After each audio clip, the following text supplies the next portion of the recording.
Hello everyone, and welcome back to episode 3 of Across the Pond, Bath Edition. Are we pumped? We are pumped. We are pumped. I'm broke. No, I'm kidding. So, yesterday, we went to Bath, and it was the most beautiful city we have both ever seen. Yeah. It was a perfect, beautiful, sunny day, and it was just more than I could have even imagined. I've been wanting to go to Bath for years, and I've seen so many pictures and videos and photos, and I just felt like, and I kept telling this to Leon, I felt like I was in a book, or I felt like I was in a movie. Mm-hmm. And it was just like every building, everywhere you looked, it was like historic and old and beautiful, and just loved it. Yeah. Yeah. Yeah, I knew it would be nice, but I didn't realize that every single building would be a treat to stare at. Yeah. Literally every building was just gorgeous. Felt like you were in a Jane Austen novel. Yeah. So, it was amazing. Not that I've read a Jane Austen novel. I've read 80 pages of Northanger Abbey, so... I'm trying, guys. That will change. This will change.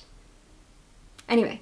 Also, especially because we did visit Jane while we were there. But, spoiler alert. Well, I should say, I have watched Yes. Sense and Sensibility and Pride and Prejudice. Yes. And you really, really liked both of them. Yeah.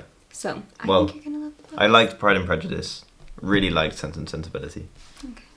Crazy. I don't know. But anyway, so the first thing that we did when we got there is we walked through town. We got him a coffee from, do you remember the place? Society Cafe? Society Cafe. And it was a 10 out of 10, you said. Yeah. I mean, there was nothing wrong with it, so... Amazing. Amazing. It would be harsh to not give it a 10 out of 10. Yeah. I always make Leon rate his coffees because I think it's interesting. And then we walked through the circus first. And then we went to the Royal Crescent. Mm-hmm. There's one clip that Leon filmed when we were both in the circus. And he caught my reaction to just being in Bath, and I was just so excited, and it was just like a picture is worth 1,000 words. I was just elated. And then we walked down the road to the Royal Crescent.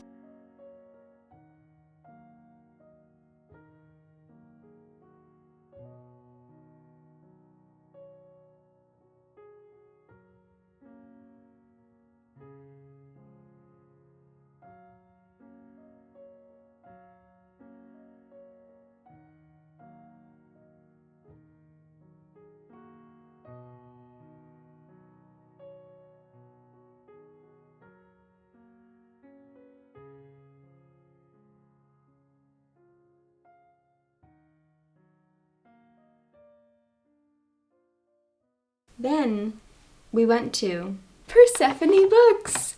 So we actually were planning on going to Persephone on the way to the Royal Crescent, but they didn't open yet.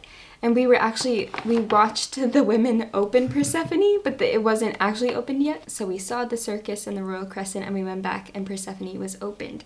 So I will play that footage before I show you the books.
I thought it was a very cute little shop. Mm-hmm. It was so beautifully decorated. Loved the shop. The woman that helped us there was so nice. I also want to mention that Persephone is a very unique bookshop because they specialize in publishing women, but women who are out of print, and they highlight authors that didn't, I guess, get credit or publication during their time, and they give you a free bookmark that matches the inside pages of the books with the gray books. They also have paperbacks that have more of like an illustrated cover, but I love the gray covers. So we're just going to pull at random. The first one, Leon and I are both extremely excited about this one. This is Effie Briest by Theodore Fontaine. And I recently saw, I think it was a reel on Instagram, of someone describing it or comparing it to Madame Bovary and Anna Karenina. And that sold me. I was like, absolutely, I have to read it. I have heard a few things about it here and there, but not a ton. And so I always love reading books that are kind of underrated. The inside pages look like this. So beautiful. And here's the matching bookmark. You can take the jacket off as well. Oh, yes. So you can take the jacket off, and then it's just the like gray kind of paperback. It is like a paperback, but also not. They're just such special editions. Yeah. It's a solid paperback. Yes. Yeah, and the paper quality is amazing. It has like a soft finish to it. I just love these books, and I love how they look all together, all the gray spines. I just think they're so elegant, and I love the symbol of Persephone down here. I kept saying to Leon, if you told me in like 2019 that I would be in Bath at the original Persephone, because that is the original Persephone books, with my husband, like, I would just think that you were insane. So it was just like an unbelievable experience and very surreal, and I just loved it. The next one is Mariana by Monica Dickens. I thought it was Charles Dickens' granddaughter, but I might be wrong. But anyway, Mariana, I believe, is following a young English girl throughout her life and kind of like coming of age, and it's just sort of like day to day. And I think how they described it in the shop, they give every single book like a really cute little blurb, and I think they described it as like a great book to sit down with on a rainy Sunday evening. I'm very excited about this one. I also think it's nice to just have like a slow companion. I feel like that's what this is going to be. And then the third and final book, The Making of a Marquiness, I believe that's how you say it, Marquiness, by Frances Hodgson Burnett. This is the author of The Secret Garden, which I love so much. Extremely excited about this one as well. And look at how, I have to show you the pages, but look at how beautiful. These are the inside pages of The Making of a Marquiness, which is just like beautiful tulips. And then the Monica Dickens one is this, which is, I think, also tulips. It's so beautiful, and the bookmark is there as well. A lot of these books that we picked up, we're both really excited to read. Then we went to the Jane Austen Center, and it was amazing. Again, just such a wonderful experience. What did you think of it? I left feeling very bookish. Ooh, that's great. You did say that to me. Yeah. Did it make you want to read a Jane Austen? Not really. Really? It made me want to read. Okay. But not specifically Jane Austen. Okay. I enjoyed it, and it was very interesting because I didn't know a lot about her. But my general feeling was, I want to read. Okay. We just had so much fun. So we did the tour where basically you watch a little introductory video, and then your tour guide, who we had Marianne Dashwood, which was so wonderful. All the people that work there and do the tours are dressed up as the different characters, and we had Marianne, which is so great because you love the movie of Sense and Sensibility, so it's nice that you had a character that you know. She gave us like a 20-minute talk about Jane Austen's life and everything, and then after that we were brought down to the exhibit, and you could just walk through it, and they had so many fun different things.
They ended it by bringing you to the gift shop. Like, the exit was the gift shop, which I always think is so smart and very, very tempting. But here is our little Jane Austen bag.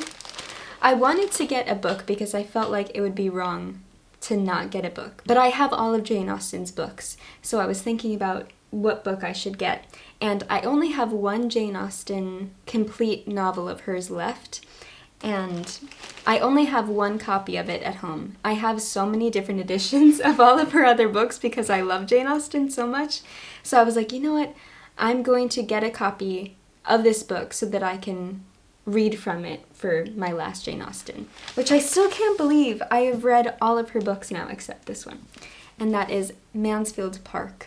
In this beautiful edition from Vintage Classics. I love how it's like squat and very chunky actually. It's about like 560 pages, so quite long. The back has a quote and it says, "A large income is the best recipe for happiness I ever heard of." I already read and fell in love with Sense and Sensibility this year, 2024. So I always like reading one Jane Austen every year. So this will be for 2025. And then I did get some little gifts, so I don't want to show those in case who they are for is watching. But I can show you the pins that we got. So Leon and I love collecting pins from different places, and we always put them on our backpacks. And this is the pin that we got. Do you want to hold yours? Is it upside down? It is upside down. So it is Jane's silhouette. Although there is some debate as to whether that really is Jane Austen. Yes. Because apparently she was reportedly a little bit less busty than the portrait suggests. Yes. So they're thinking it might not be Jane because her boobs are a little too big. So what did we do after that? Then we went topping. Oh my god.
Damage was done.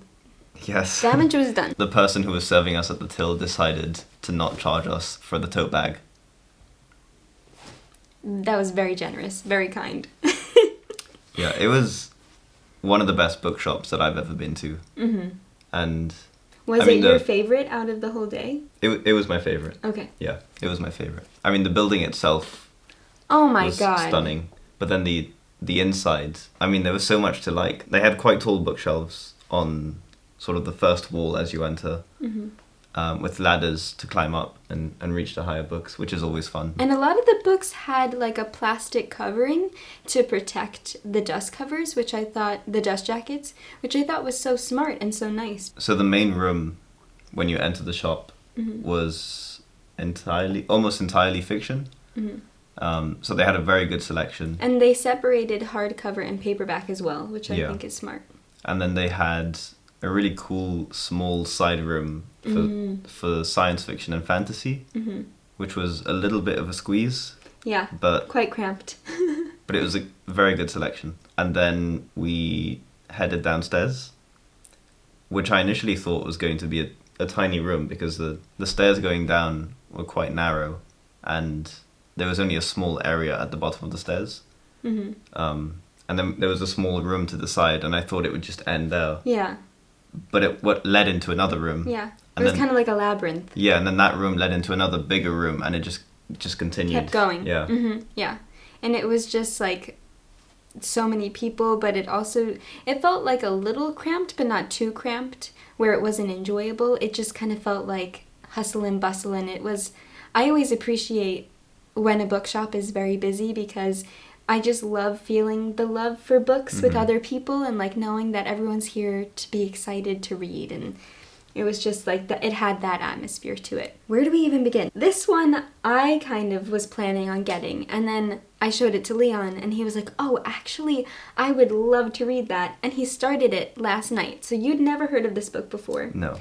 And I've been saying to Leon, he loves nonfiction, and he likes a lot of very, like, deep, complex books, even if they're fiction. I feel like Leon needs to get lost in a fun story, and for it not to be like deep or depressing. Not that all the books you read are, but I just feel like I do tend towards them. Yeah.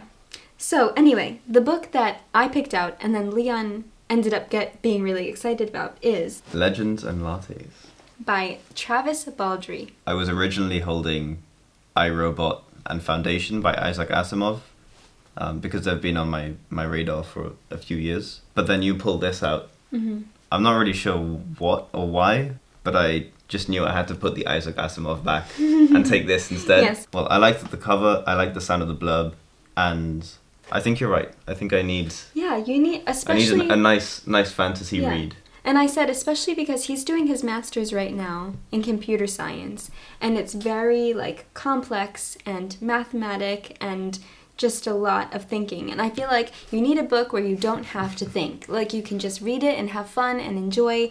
And the front says, high fantasy, low stakes, good company. And I've just heard that it's a really cozy fantasy book, and it's one that I've heard nothing but incredible things about.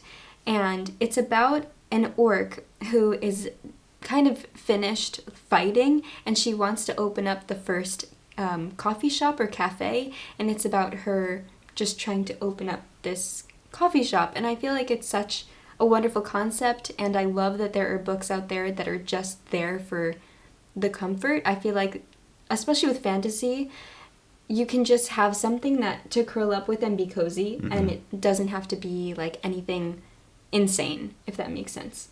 So, very excited about this one. I want to read this one too, so I think Leon's going to read it first. You already started it last night. Yeah, I didn't get very far. I was quite tired. Yeah, but... we were tired. But then I want to read it, so you'll hear both of our thoughts about this one. Mm-hmm. On a similar note, I also decided to get another fantasy book because one wasn't enough, obviously. Yeah. Also, it's the best time of year to read fantasy. This one has also been on my radar for a little while. Mine as well. Heard amazing things about it. There is a great review on the cover. And this is Robin Hobb's Assassin's Apprentice. High Praise by George R.R. Martin. You probably can't read that, so I'll read it out to you. In today's crowded fantasy market, Robin Hobb's books are like diamonds in a sea of zircons. So this is book one of the Farseer trilogy. I'm not sure how many books are in this, but I know there's at least a few. The kingdom of the Six Duchies is on the brink of civil war when news breaks that the crown prince has fathered a bastard son and is shamed into abdication. The child's name is Fitz, and he is despised. Raised in the castle stables, only the company of the king's fool, the ragged children of the lower city, and his unusual affinity with animals provide Fitz with any comfort. To be useful to the crown, Fitz is trained as an assassin, and to use the traditional magic of the Farseer family. But his tutor, allied to another political faction, is determined to discredit, even kill him. Fitz must survive, for he may be destined to save the kingdom. That's so good. That sounds so great. I believe this is the first book that I picked up. Anyway, it is Orbital by Samantha Harvey.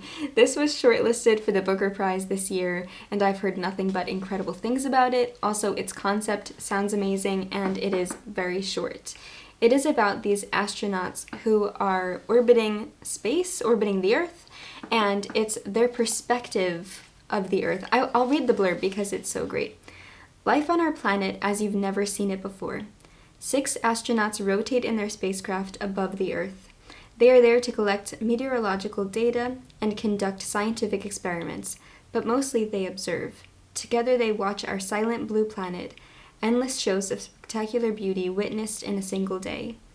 Yet although separated from the world, they cannot escape its constant pull. News reaches them of the death of a mother, and with it come thoughts of returning home. The fragility of human life fills their conversations, their fears, their dreams. So far from earth, they have never felt more part or protective of it. They begin to ask, what is life without earth? What is earth without humanity?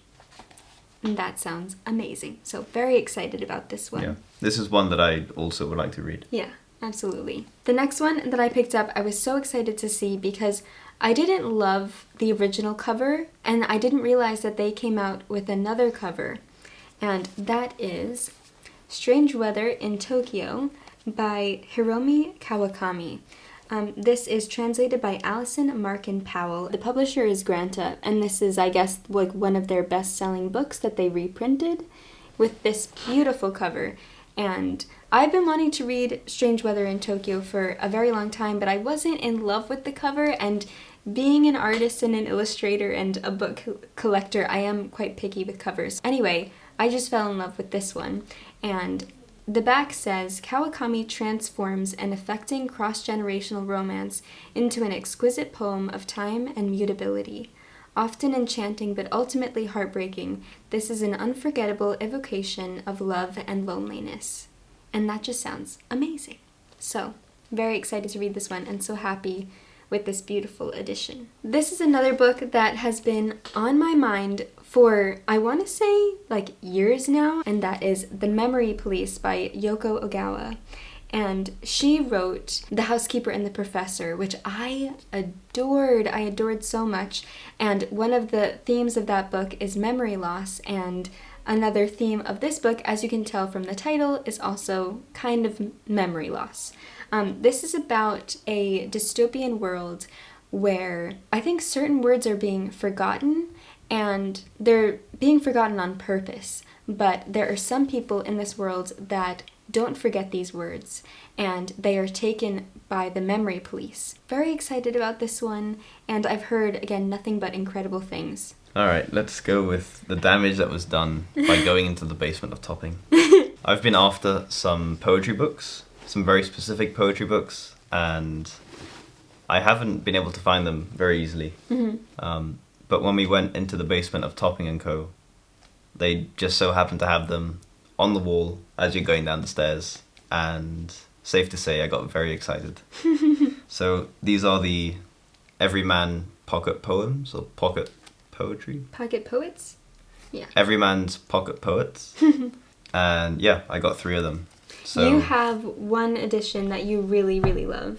Yeah, so I read the English Romantic Poets anthology, and I love that one. And part of what I enjoy about these is that they're often grouped by themes or maybe nationality or something like that. And they include a bunch of different writers all in one small book. Yeah, as opposed, anthology. Yeah, as opposed to one book Yeah. entirely on one person or written by one person. So this just allows me to discover a wider range of writers. Yeah, which is so great. Because I loved the English Romantic Poets, I picked up the German Romantic Poets. For years, Leon has been trying to learn, or has been learning German. Yeah.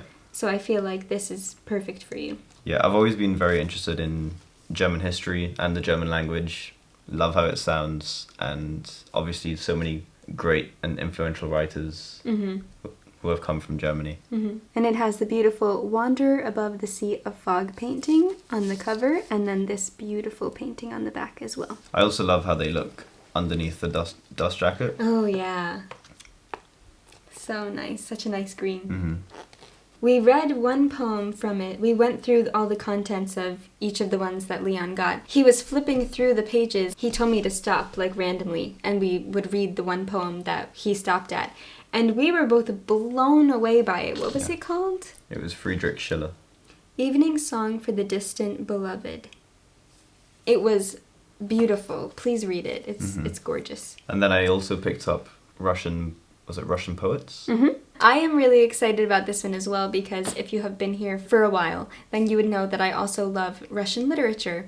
And there are so many poets in here like Pushkin and Lermontov and Akhmatova. And Akhmatova. There are so many fantastic Russian poets in this collection. And I'm very excited for both of us to read through them. Yeah, I've never read any Russian poetry. So. Yeah, so that's gonna be great. Yeah. And then one of my favourite poets from the English Romantic Poets anthology was Percy Shelley, who I also read a bit of in high school.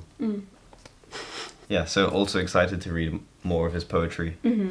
I just love the size of them as well. Yeah, I don't love reading from big hardbacks, but little hardbacks are the best. Maybe I'll go next because I picked up a book from that same hallway going downstairs, and I was beyond thrilled to find this book. And that is The Forester's Daughter by Claire Keegan. Claire Keegan is a fantastic Irish writer.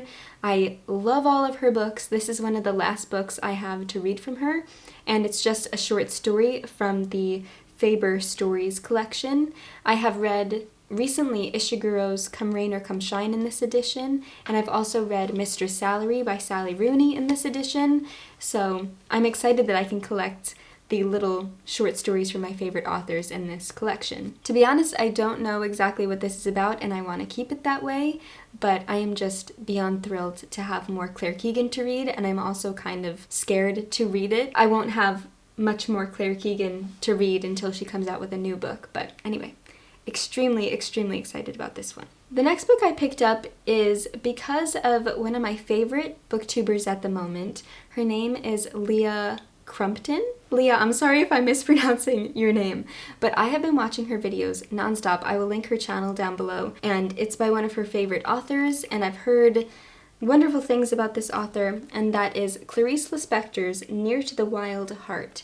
And this sounds incredible. Clarice Lispector's life, also, we were looking through the back and through the book, and we were reading a bit about her life. She had an incredible life, and this is her debut novel that she published at 23 years old, which is unbelievable. It tells the story of Joanna from her wild creative childhood as the little egg who writes poems for her father, through her marriage to the faithless Ottavio, and on to her decision to make her own way in the world. As Joanna, endlessly mutable, moves through different emotional states, different inner lives, and different truths, this impressionistic, dreamlike, and fiercely intelligent novel asks if any of us ever really know who we are. And that just sounds amazing. We have 2 books left, one for Leon, one for me. Do you want to go? Sure. Okay. So I did get one more poetry book. From another favorite. Yep, another favourite poet, and as I mentioned, I like reading the anthologies because you get a collection of a bunch of different poets, but there was one poet from the English Romantic poets that I liked so much that I decided to get a full collection of their poetry. So I got John Clare's poetry, edited by Jonathan Bates, and this is a Faber and Faber book. I love all of their books. Their cover designs are amazing, just everything. Yeah. And this is a nice, thick collection. It has a lot in it. Yeah. 300 pages. So. It's quite a lot. Yeah. The last one is a book that I've been wanting to get for ages, and I just really don't love the US edition. I want to make sure I get books that I can't get in the US, just because I think that makes sense. Yeah. Anyway, that book is Lonely Castle in the Mirror by Mizuki Tsujimura. And this is translated by, let's tell you who the translator is. It is translated from the Japanese by Philip Gabriel. And this concept sounds fascinating. I also started reading a little bit of it yesterday, and I'm already falling in love with it. I've heard incredible, incredible things. In a neighborhood in Tokyo, 7 young people wake up to find their bedroom mirrors shining. Placing their palms on the surface, they are pulled through into a wondrous castle where they encounter not only each other but also their taskmaster, a bossy young girl in a mask named Wolf Queen. I don't want to read too much else, but I love this cover. It's such a beautiful illustration, and I really think I'm going to love it. And that is everything from Topping. Wow. How many books did we get from there? 1, 2, 3, 4, 5, 6, 7, 8, 9, 10, 11. We got 12 books from Topping. Do you want to hold those up? Amazing. Then we stopped to get a little bite to eat, and then after that we continued book shopping. And the next bookshop we went to was Mr. B's Emporium for Reading Delights, which I love that name.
Hello.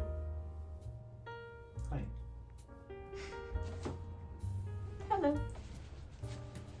Oh.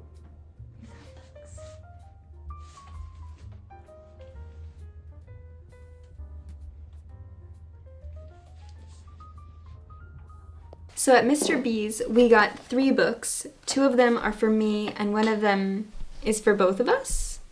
Or would you be interested in reading any of the 2 that I got? They sound interesting, but I don't know if I would read them anytime soon. Okay. I'll go first, right? And then do you want to go? Okay. Sure. So, well, here. They're blue. They're the fun blue books. So this is a publisher that I have seen all around social media and also in bookshops when I've been in the UK, and I love this publication. I love the covers. I'm kind of drawn to them for some reason. They are the Fitzcarraldo editions, and they are in these beautiful navy blue paperbacks. And I honestly need to look into this publisher a bit more. I don't know, like, if they have a particular, like, type of book that they like to publish. I'm not sure if they have a speciality or a niche or anything. But the first one I got is another book that I got because of my favorite booktuber at the moment, Leah. She also read this book and loved it, and it sounds fascinating. It Lasts Forever and Then It's Over by Anne DeMarkin. It's about a young girl who I believe is in the afterlife, and she doesn't remember her name, and she's kind of losing herself, and she can't really remember much of her life, and it's about her grappling in the afterlife, and it just sounds really, really fascinating. Excited about this one, and I'm so glad that I now have a Fitzcarraldo edition. The next one I got is another one that I've heard nothing but incredible things about, and that is Drive Your Plow Over the Bones of the Dead by Olga, Tokarczuk. I didn't practice pronouncing her last name.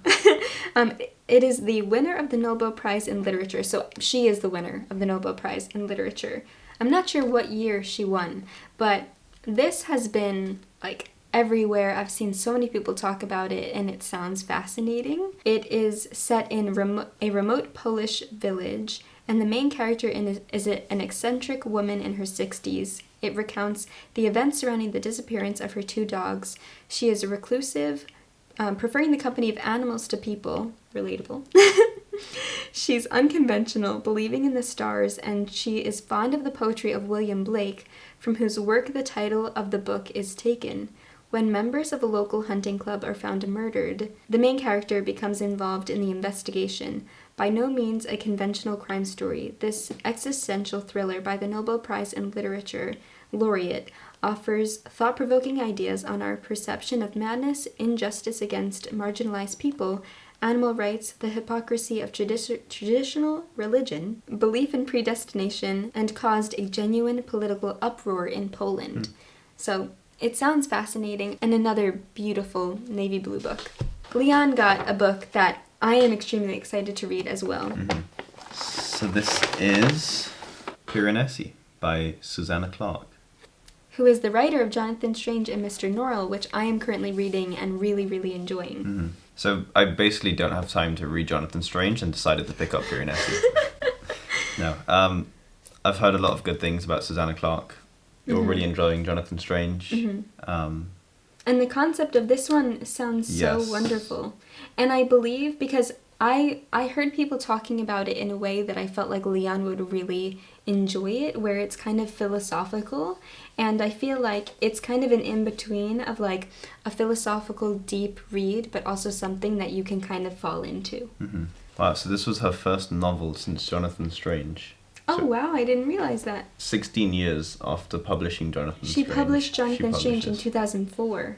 Wow. Those are the 3 books that we got from Mr. B's Emporium. What did you think about Mr. B's? We didn't say. Oh, yeah. I think the most unique of all the bookshops that we went to. Yeah. It felt like I was in a house. Yeah. Yes. And it had a lot of like hallways, nooks and crannies. It was just very unique, and I liked the setup, and they had a great children's section. I think like half the shop is middle grade and children's, and then the other half is for fiction, and then upstairs they have like their favorites and different more like niche topics. In one part of the shop in the fiction section, you guys will have seen, there was a tub. Or a bath. There was a bath in Bath. And they had books propped up on it, and I thought that that was so fun. Oh, I did also get a sticker, which I think I put in here. Yeah, I got a sticker from Mr. B's. So that's so fun. Then the last bookshop we went to right before it closed was Waterstones. So the ground floor was nice, but I wasn't crazy about it. It was just like any Waterstones. Yeah. Yeah. But a lot of it was children's and YA. Yeah. And new fiction. Yeah, new fiction, new non-fiction. I think there was like children's nature travel. And YA. Yeah. And then we went downstairs. Yeah. And that... Downstairs was incredible. That's where it's at. Yeah. Almost entirely fiction. And then moved into poetry. And classics. Yeah. Yeah. And then moved into a reasonably sized poetry area. And then went even further. There were a ton of the Everyman's Poet books. But we didn't have enough time to look through them properly. And Leon doesn't like making quick decisions. He likes... Especially if it's like you're spending money on something. He was like, I what did you say? I can't make an impulse purchase or something like that. Anyway, the way you said it was just funny because it was very you. But if we were there, if we had more time, Leon would have definitely gotten another pocket poet. Nah. Yeah. What did you said to me last night? He said to me, at one point in his life, he's going to have all of them. Assuming... There are so many. And you're not going to buy another one? I will. Yes. But I have to read them first. Okay, that's good logic. Yeah. I don't have that. I don't have that. Yeah, and then they also had a bunch of gift books. And anyway, I got 2 books from upstairs and 1 book from downstairs. And I am still reeling. I am still on cloud 9. The first book that I got from upstairs was Howl's Moving Castle by Diana Wynne Jones. I already have this book at home, but it's in the US edition, which I really don't love. And I recently saw this edition a couple months ago, and I fell in love with it. And I've been wanting to read Howl's Moving Castle. I love the Studio Ghibli movie. I feel like this is going to be such a cozy, magical realism fantasy book to read this time of year. I want to read it soon. And I just love this cover. So I'm going to donate or offer the book to whoever wants it, the other edition that I have. Very, very excited about it. And Leon hasn't seen the movie. I want you to see the movie. I would like so to. badly. Yeah, it's great. So that is Howl. They're starting to show up. Oh, good! The stack is very tall. Then I got a book that so many people have been telling me to read for years, and I don't know why I haven't picked it up, but I was here, I saw it, I was like, you know what, now is the time. Because I have been working on some illustrations, which you guys haven't seen on my channel yet. I did post them on Instagram, but my first day here in England, I saw this squirrel that had a peanut in its mouth in a park near us, and I fell in love with it, and I thought that there is a story behind this squirrel with it, like, how did it get that nut? Like, I want to tell its story. And so I started working on this illustration for it. I'm so happy with how it's coming out. I filmed me painting it. This is also part of the illustration, but they're separate, so it's kind of like a diptych. So, very happy to be working on this. This is just like me as an illustrator. It's just making adorable little animals into stories.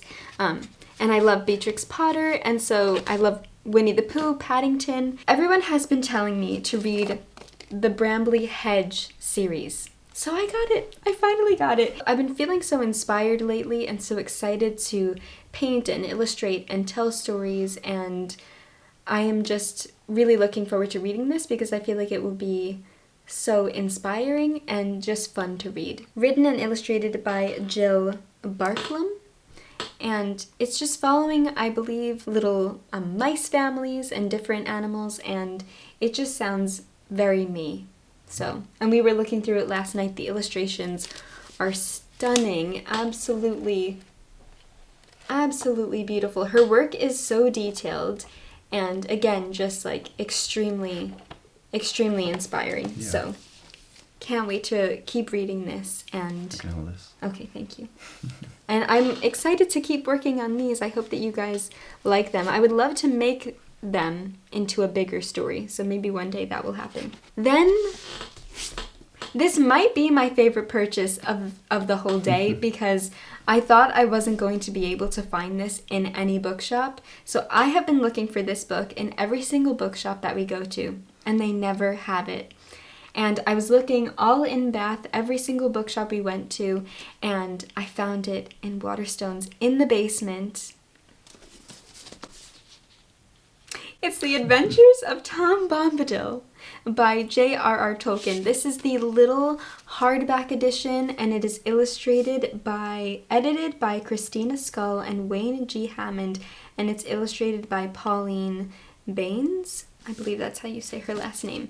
And it is probably the cutest and most beautiful book I truly have ever seen in my whole entire life. And I love Tom Bombadil. He is probably one of my favorite characters, if not my favorite character. No, he's not my favorite character, but he's one of my favorite characters from The Fellowship of the Ring. And the fact that they didn't include him in the movies, I am still kind of salty about. But, slight spoiler, he might be in Rings of Power, which I have been watching.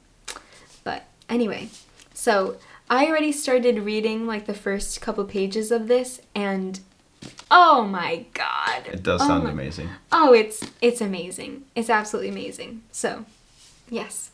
Very, very, very thrilled to have found this because I couldn't find it in any bookshop, and this is a UK edition. I just love how small it is. We don't have it in the US, and I love these. Also, they had 2 other ones in this edition, but it was a different book. It was a different story. I was this close to getting them, but Leon said, why don't you read this one first and then get those? The voice of reason. Which I don't have. He is my voice of reason. So I had to listen. I was like, okay, we did buy like 1 trillion books yesterday. So I was like, we need to have some sort of self-control.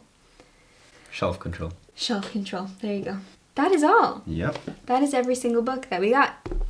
So, thank you guys for watching all of this. Sorry it was probably extremely long. I hope that you enjoyed. And for coming along with us to Bath. We already want to go back. Yeah. Excited for another trip to Bath. And excited to read all these books. So do you think you're going to keep reading Legends and Lattes? Is that the book that you're going to read? Yeah, I'll keep reading that. And then okay. Once I finish, I'll probably start Assassin's Apprentice. Okay. Unless we do a 24-hour readathon soon. That is true. Hint, I hint. could read Assassin's Apprentice for 24 That's hours. True. That's true. And then you can keep updating the vlog. Yeah. Thank you guys so much for coming along with us on another Across the Pond adventure. We really hope that you enjoyed. See you again very soon. And as always, happy reading.